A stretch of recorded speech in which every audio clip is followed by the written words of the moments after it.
Okay, we're going to call this one Brutality. This is one of my most brutal games. My opponent opens up with the G2, G3, plans to fianchetto his bishop. I open up F2, F4, probably as aggressive as you can open up for black. And I just sort of come out with this Dutch defense, an exchange in the middle, fortify the center, and a couple of interesting pawn pushes.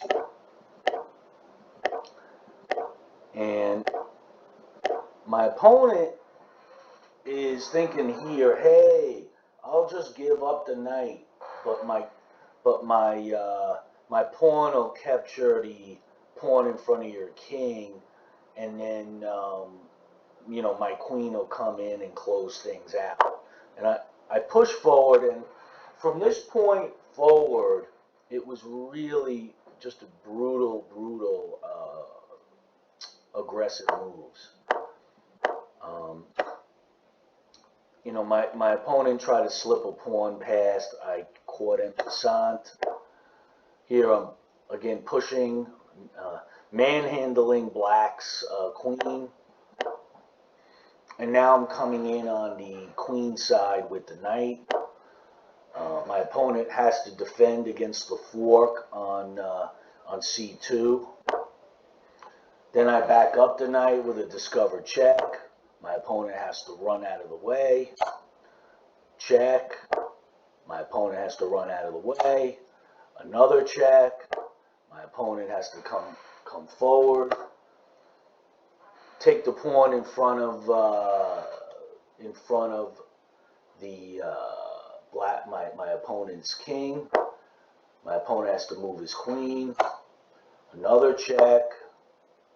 A move. Another check. A move. Here we take this because we know it opens up another fork.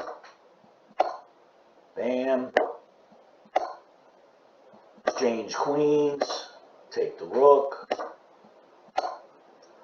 Another check. Push the pawn. My opponent blocks his rook. Take the rook. And that's where my opponent had enough. But it's not just the material. It's how many forcing moves were placed against my opponent. Very much manhandled from the open. So probably wasn't fun defending that onslaught. Again, brutality in chess.